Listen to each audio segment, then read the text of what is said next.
the general practitioners and the dermatologists, they are at odds with each other.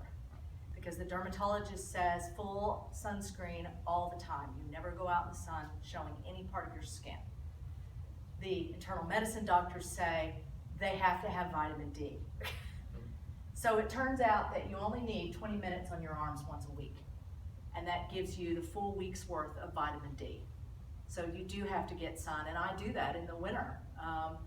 Bask a little bit if it's a sunny day so that I can get vitamin D. If you take vitamin D calcium supplements, it increases heart disease, increases heart attack and stroke. 35% increase to be exact. The day I read that paper was the day I stopped taking calcium supplements, because I was taking calcium vitamin D supplements, and I stopped that day. And the reason is because the big dose of calcium, well, what are you going to do with it? We're going to stick it to our arteries. Oh. Well, but if you eat a high calcium vitamin D diet, it doesn't do that.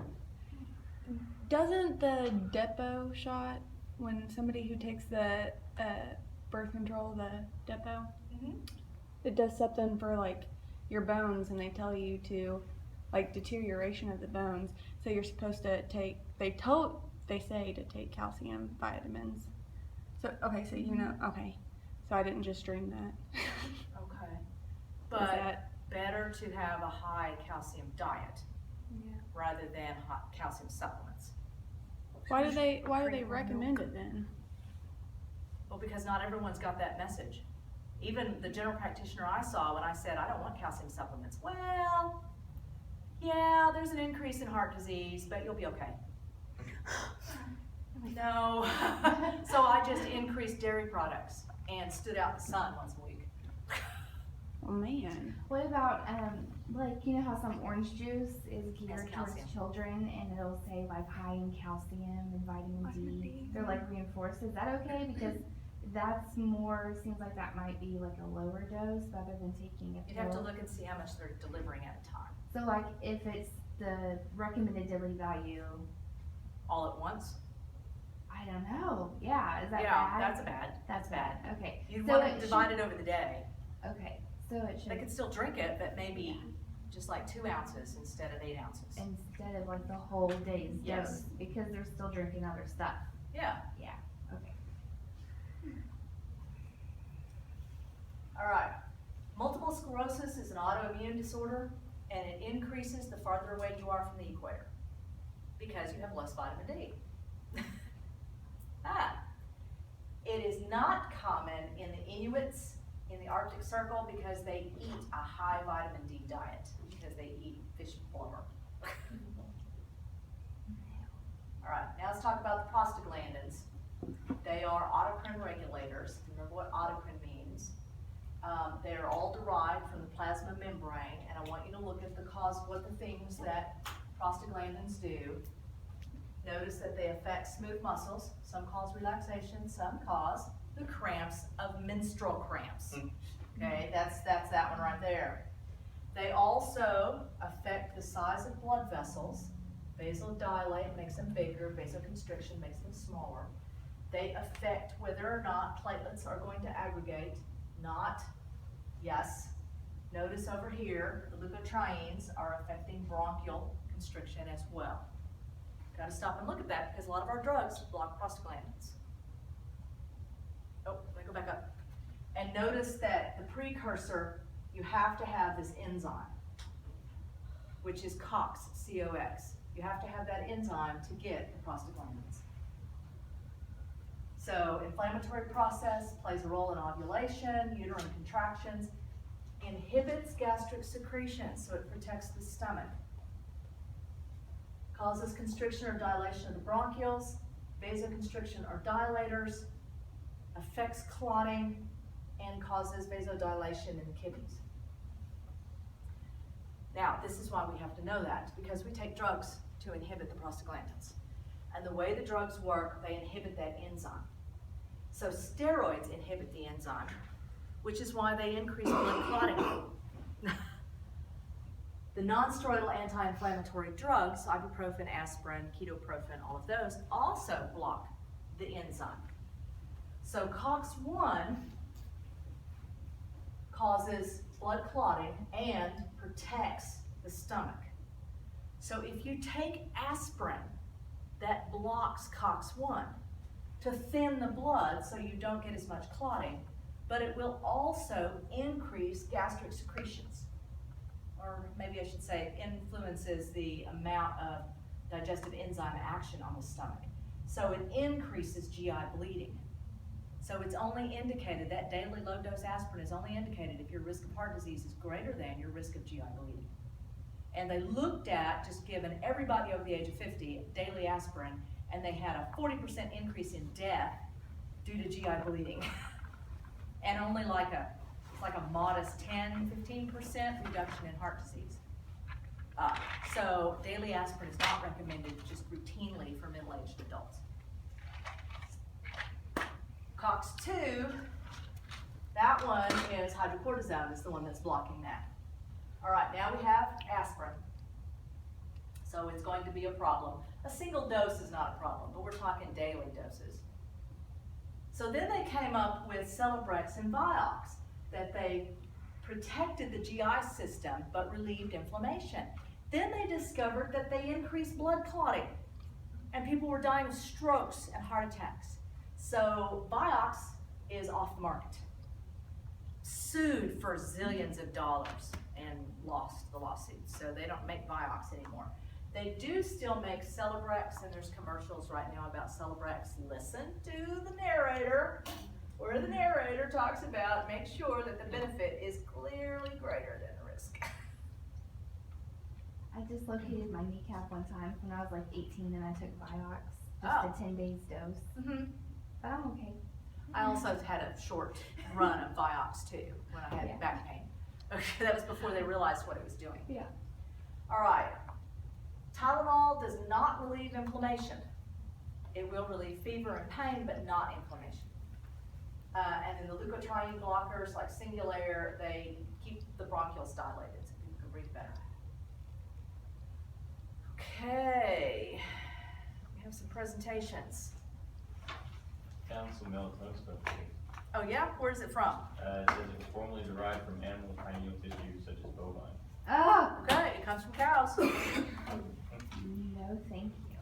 That's what we needed to know. Comes Thanks from for cows. looking that up. Thank you.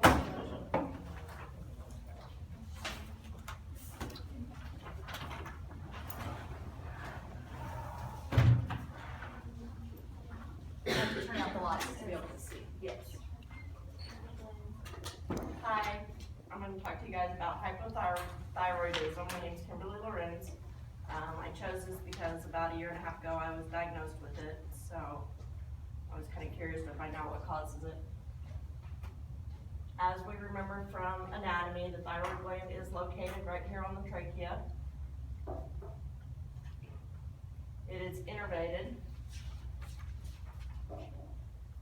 from the autonomic nervous system. Parasympathetic fibers come from the vagus nerves, and sympathetic fibers are distributed from the superior, middle, and inferior ganglia of the sympathetic trunk. Functions of the thyroid are metabolic rate, heart functions, digestive functions, muscle control, brain development, and bone maintenance. Iodine.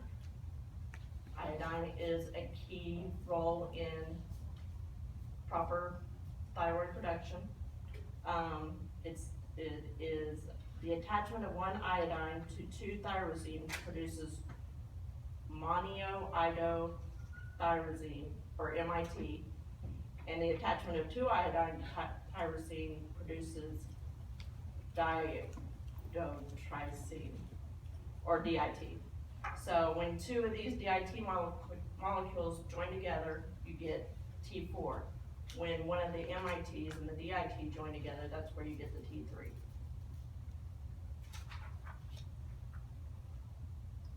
Here it is, shows the chemical molecular structure of it.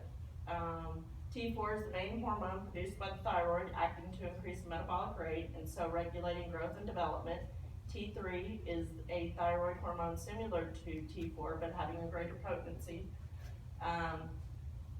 T4 actually is turned into T3.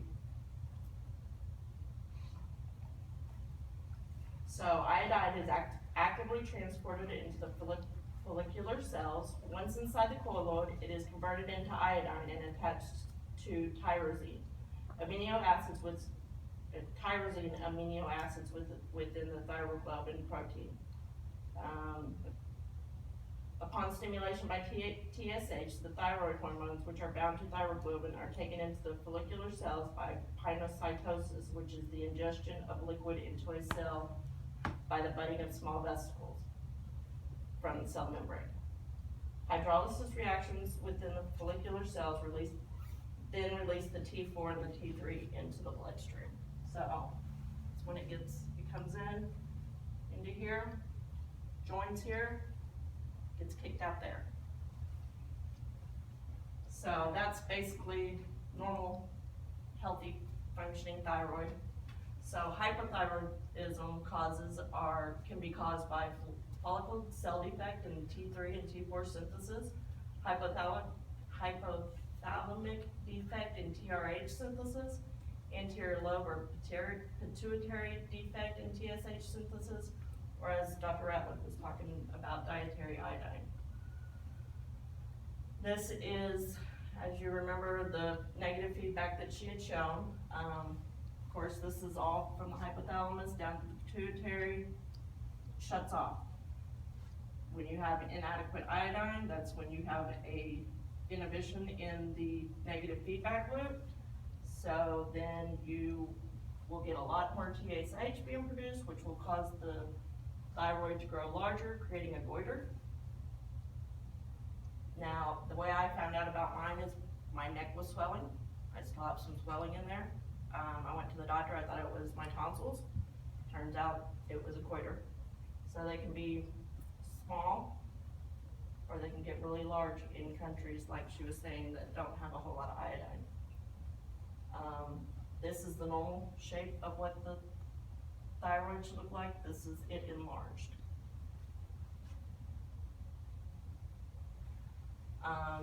Hypothyroidism will impair growth. It'll cause you to be sleepy. It'll give you an intolerance to cold. My hands and feet get cold all the time. I'm always cold. Slow pulse. I have a very slow pulse. Constipation, slow reflexes, depression, and decreased plasma levels, T4 levels.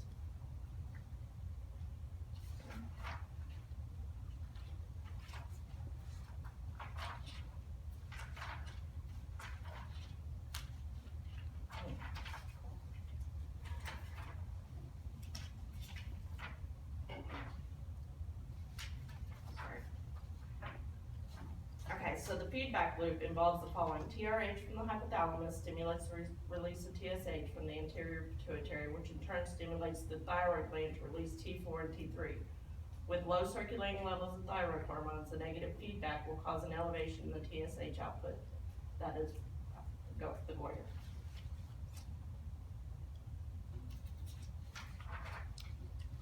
Okay, people with an inadequate secretion of thyroid hormones are considered hypothyroid.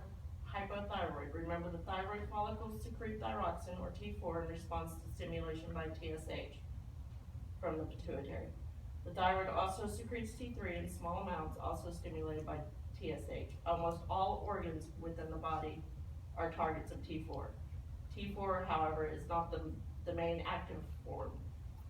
T3 is the more active form of the two. Acting via its conversion to T3, T4 regulates the rate of cell respiration and continues to proper growth and development. Of course, you can imagine improper conversion or lack of T4 can result in hypothyroidism, which can result in poor growth, especially during childhood.